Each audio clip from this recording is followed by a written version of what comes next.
আসসালামু আলাইকুম, শুভ সকাল সবাইকে। কেমন আছেন সবাই? আশা করি যে যেখান থেকে আমার ভিডিওটি দেখছেন সবাই ভালো আছেন, সুস্থ আছেন। আমরাও আলহামদুলিল্লাহ ভালো আছি। তো এদিকে সকালবেলা ভাত বসিয়ে দিয়েছি ঘুম থেকে উঠে। তারপরেই তো মাছ নিয়ে আসলাম। তো মাছটা ভিজিয়ে নিচ্ছি। আর পটলটা ভাজি করব। তো যার কারণে খোসাটা একটু ছাড়িয়ে নিচ্ছি হালকা করে, উপরের যে পাতলা খোসাটা ওইটা একটু ছাড়িয়ে নিতেছি। তো বেশি করে আর কি ছিলবো না, এভাবে হালকা করে পাতলা করে আর কি একটু করে ছিলে নেব। তো সবার কাছে একটা অনুরোধ, স্কিপ না করে পুরো ভিডিওটি দেখতে থাকুন, আশা করি ভালো লাগবে। আজকে আর রুটি বানাইনি, প্রতিদিন যেহেতু রুটিটা খাওয়া হয় তো ভাবলাম আজকে আর রুটি করব না, ভাতই বসায়। আর বাহিরে যেহেতু বৃষ্টি হচ্ছে তো পটল ভাজা আর মাছ ভাজা দিয়ে ভাত খেতে তো ভালোই লাগবে। তো যার কারণে এই পটল ভাজা আর মাছ ভাজাই করতেছিলাম। তো ভাবছিলাম যে একবার খিচুড়ি রান্না করব। তো খিচুড়িটা আমার বর সকালবেলা খেতে চায় না, কারণ তার গ্যাসের সমস্যা। তো যার কারণে আর খিচুড়িটা রান্না করা হয়নি। তো এদিকেই তো মাছ আর পটলটা মেখে নিলাম। তো এখন এই তো কড়াইও বসিয়ে দিয়েছি। আর এই তো দেখেন ওই পাশ দিয়ে আমি কাগজ লাগিয়ে রাখছি, কারণ তেলের ছিটটা গিয়ে কি হয়, টিনগুলো একদম নষ্ট হয়ে যায়, জং ধরে যায়। তো যার কারণে এই কাগজ দিয়ে রাখছি, যাতে তেলের ছিটটা গেলে আর কোনো সমস্যা না হয়। এটা অনেক দিন পর পর আর কি চেঞ্জ করা যাবে। তো আপনারা হয়তো আগের ভিডিওতে দেখছেন যে টিনের এইগুলো একদম জং ধরে গেছে। তো যাই হোক, এদিকে রান্না বাড়া করে চলে আসছি। আর এই তো ভাত খেতে বসে পড়লাম এখন। তো বর ভাত খেয়ে অফিসে চলে গিয়েছে আগেই, আর বাচ্চারাও খেয়েছে আর কি। তো ওদেরকে আগেই খাইয়ে দিচ্ছি। তো এখন আমি খেয়ে নেব। তো আপুরা প্লিজ যারা এখন পর্যন্ত আমার ভিডিও দেখতেছেন, একটা লাইক দিয়ে পুরো ভিডিওটি কন্টিনিউ করবেন। আপনাদের একটি লাইক আমাকে উৎসাহিত করে পরের আরেকটি ভিডিও বানানোর জন্য। আর যারা সাবস্ক্রাইব করে অলরেডি আমার ভিডিও দেখতেছেন তাদেরকে অসংখ্য অসংখ্য ধন্যবাদ। আর যারা নতুন এসেছেন তারা প্লিজ চ্যানেলটাকে সাবস্ক্রাইব করে আমার পাশে থেকে যেতে পারেন বন্ধু হয়ে। তো খাওয়া দাওয়া করে এদিকে চুলাটা একটু মুছে নিতেছি। তো প্রচুর তেল ছিটিয়ে চুলার চারপাশে একদম হয়ে গেছে। তো ওই কড়াইটার মধ্যে আমি রান্না করি না বেশি, কারণ এই তেলটা একদম অনেক ছিটিয়ে পুরা চুলা, তারপর ওটা হয়ে যায় আর কি, নষ্ট হয়ে যায়। তো যার কারণে যে কালো কড়াইটা ছোট, ওইটার মধ্যে আমি সবসময় রান্না করি। আর ওইটার মধ্যে রান্না করতে আমার কাছে আর কি ভালো লাগে বেশি। তো এদিকে এখন এই তো মালটা কেটে নিচ্ছি। তো মেয়েদেরকে দিয়ে দেবো আর কি খাওয়ার জন্য। তো এই সবুজ রঙের মালটাটা আমার কাছে একটু ভালো লাগে না একদম। আর এটা একটু মিষ্টি কম আর কি, বেশি একটা মিষ্টি হয় না।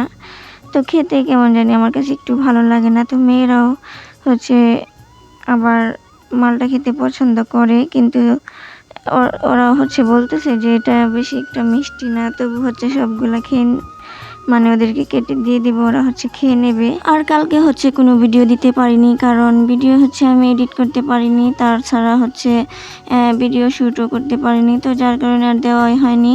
আসলে এক এক সময় না মন খুব ভালো থাকে না। তো মনটা খুব অলসতা লাগে আর কি, শরীর না কিন্তু মন অলসতা লাগে। আর মন যদি না চায় কোনো কিছু করতে ইচ্ছা করে না, আর ভালো লাগে না, তাই না? তো জোর করে তার কোনো কিছু হয় না। তো এদিকে থালা বাসন ধুয়ে নিয়ে আসছি, সব কিছু ধোয়া হয়ে গেছে। তো এক গাদা থালা বাসন হয়ে গেছে জমা।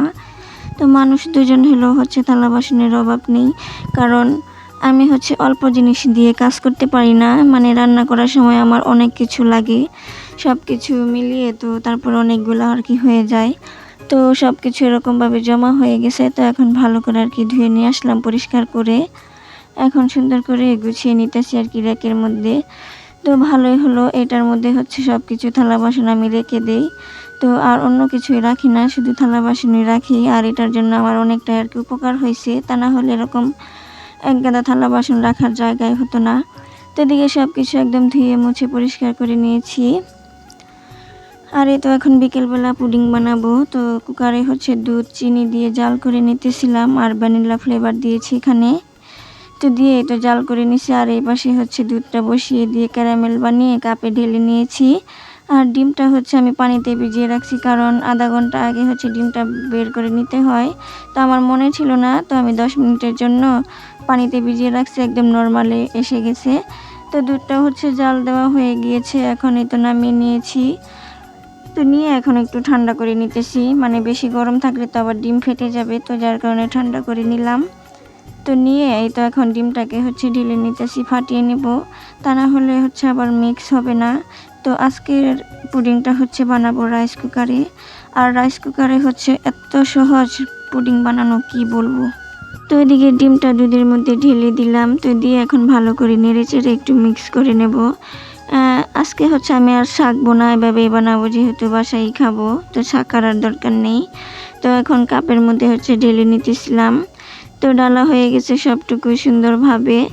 এখন এই তো কুকারে আগে থেকে পানি বলক করে নিয়েছি, বসিয়ে দিয়েছিলাম, আর এখন কাপ দিয়ে দিয়েছি। তো সুন্দর করে এখন উপরে একটা কাগজ দিয়ে তারপরে একটু ঢাকনা দিয়ে দিলাম। তো 10 মিনিট একভাবে রাখবো, 10 মিনিটে একদম কুক হয়ে যাবে। তো একদম সোজা রাইস কুকারে পুডিং বানানো 10 মিনিটেই হয়ে যায়। তো যখনই আর কি খেতে ইচ্ছা করে আমি হচ্ছে এভাবে 10 মিনিটে বানিয়ে ফেলি। তো একদম সহজ, কোনো হচ্ছে কষ্টই করতে হয় না। তো এই তো এদিকে হচ্ছে বানানো শেষ, আমি হচ্ছে ঢেলেও নিয়েছি যেহেতু এটা গরম গরম। আমি হচ্ছে গরম গরম একটু দেখানোর জন্য মানে একটু দেখাচ্ছিলাম আর কি, নামিয়ে নিয়েছি। তো এটা হচ্ছে ঠান্ডা করে খেতে হবে, ঠান্ডা করে খেলে অনেক বেশি মজা লাগবে। আর যে কোনো ডেজার্টই হচ্ছে ঠান্ডা ঠান্ডা খেতেই ভালো লাগে। তো আপনাদের সাথে একটু কেটে শেয়ার করলাম। তো যাই হোক, আজকের ভিডিওটি এই পর্যন্ত। সবাই ভালো থাকবেন, সুস্থ থাকবেন, আল্লাহ হাফেজ।